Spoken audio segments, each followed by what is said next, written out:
Alright guys, time for new unboxing. Jordan 1 Black to Reimagined. Ito nga palang mga Easter eggs. Special attention, Michael Jordan.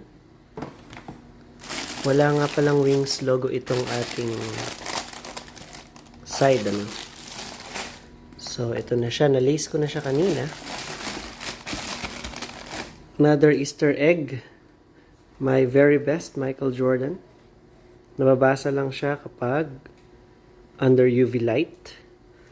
So, pakita natin yung detalye nila ng magkasama.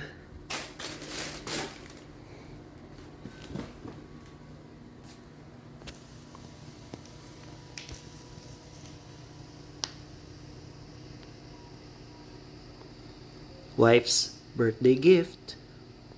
Thank you, wifey.